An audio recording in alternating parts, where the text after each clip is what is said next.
What's up, everybody? In today's video, we're going to make this rotating square.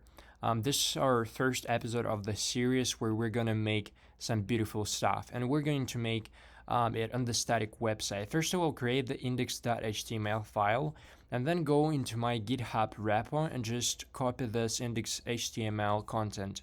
I'll explain what it is all about, so the link is going to be in the description. So first of all, as you can see, we have our import map. So basically, Google just recently added this thing in. So we're basically we're exporting the models from the CDN, and then these models we can use inside our script model. So we can basically import it inside main.js. That is the logic behind it, okay? And then there is just simple style for the body margin to be 0. So we're going to create our main.js file, that is this one. And it's going to be modular. Since it's going to be modular, we're going to use import statement, and we're going to import everything, and I want to import everything as 3. And then I want to import it from 3. The reason for that is because here is our 3, okay? This thing we are not going to use today, but we're going to use it in the future. So basically, if you remove this, nothing will happen. Serious.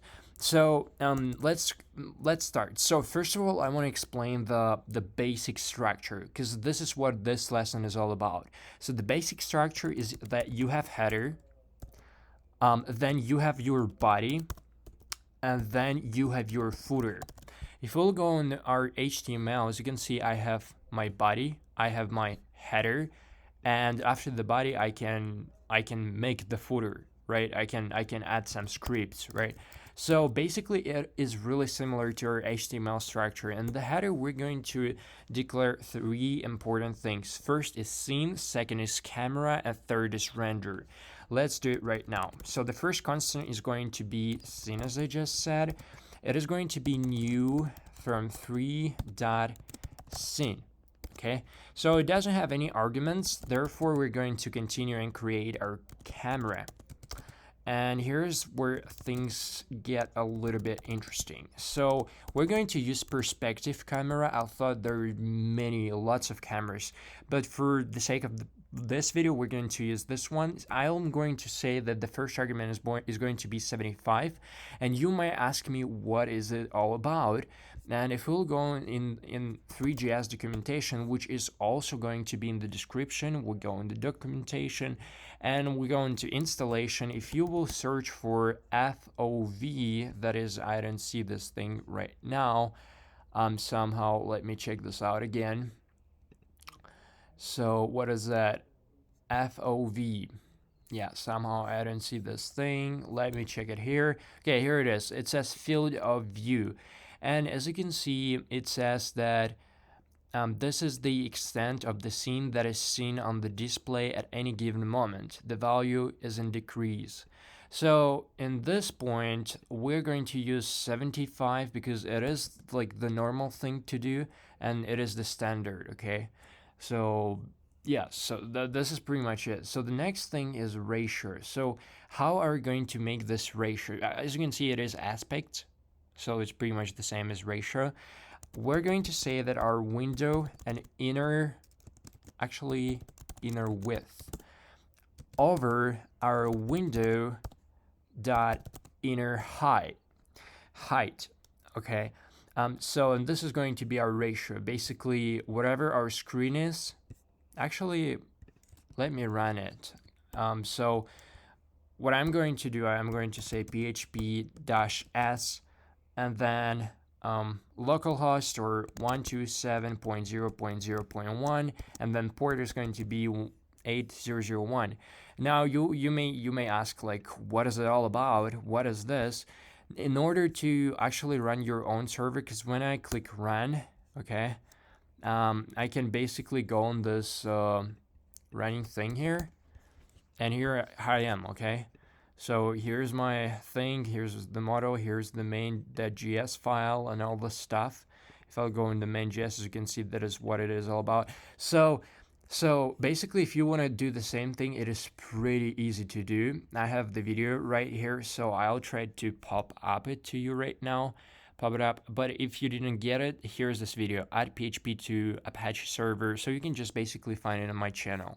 But I will make sure that you've got this one. It's also going to be in the description. So it's just 3 minutes, okay? And you can make it in 1 minute, right? So okay, let's close this video. And I'm not trying, to like, I mean, I'm trying to advertise it, but like, it is better for you, isn't it? Okay, so the next thing we're going to do is, yeah, we're going to say that our like nearest thing that we can see is 0.1, and the farthest, the most far thing we can see is 1,000. Okay, and the default one is 2,000. So for the sake of this video, again, 1,000 is gonna work fine. The next thing is renderer. We're going to say that it is going to be new 3 dot web. Okay, web is going to be lowercase, and then GLRENDER. Okay, here it is, web GL renderer. This is the renderer you're going to use almost all the time, except some particular cases. And then the next thing is so there are no arguments, although there are, but we're not going to use any of those. If I'm not mistaken, there's just one. So, and we're going to resize this thing. So we say set size, right? Yeah, so we say set size, and we want to make size as well as the whole window, okay? And I think it is important to point this out, that when I say this thing, I'm referring to my aspect ratio, right? Because these two factors, they are very, very bounded to each other. So they're connected, interrelated, whatever you want. So basically, if you say the ratio is this, you're going to use your window, since you said the ratio window to window, right? If you're going to use it in some kind of container, you would say container inner width, and the container is here, okay?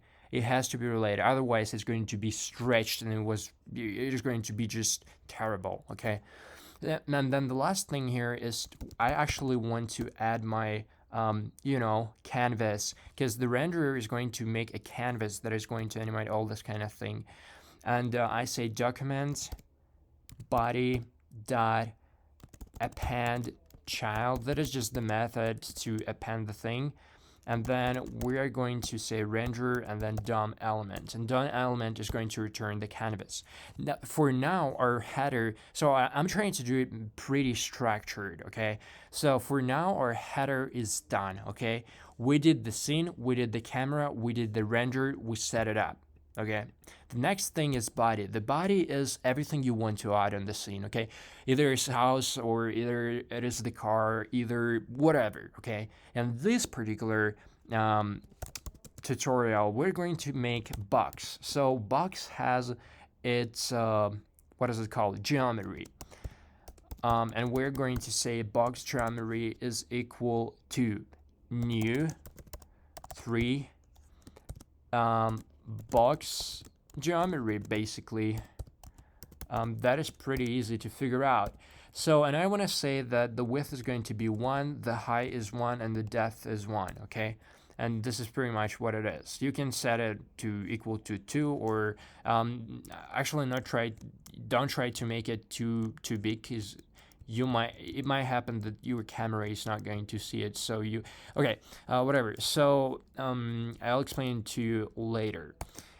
The next thing is material. So the box material, and the box material is going to be mesh, and then you are looking for the basic material, and basic material receives some arguments, and one of them is color, and I want to make it red, or let's say I want to make it blue. If I want to make it blue, I say $0000FF.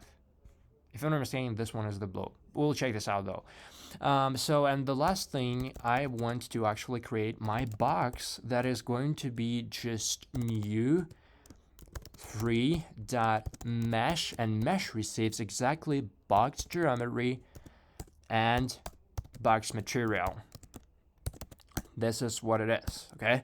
So now we're good to go, and I want to add it to the scene. And this is the particular thing where I activate my scene here, okay? So scene, add, and then I add my box. And here is the also point where I want to activate my camera. So this is going to be bright now. So camera, and then I say position, right? Position of the camera, and I say Z is, wait, what is that? Z sound or Z sound, whatever. So, and I want to make it equal to 5. So basically what I'm doing, I'm pushing my camera back in order to see my box, okay? So if you will make it over 5, if you will make your box diameter over 5, you would have to put 10, okay? If you want to still see your box, okay? So it is important to understand. And we're pretty much done with the body. The last thing left is the footer, and the footer is the thing where we actually render the whole stuff. I will say animate, and for now I'll just make it done so that we see our cube, and then we will actually animate it in order to rotate it, okay? So basically, in order to animate it, you just say render, scene, camera. This is it. Basically, you just render the scene and the camera in the renderer. And the last thing left, but not least though, is you say renderer, set, animate, animation, loop.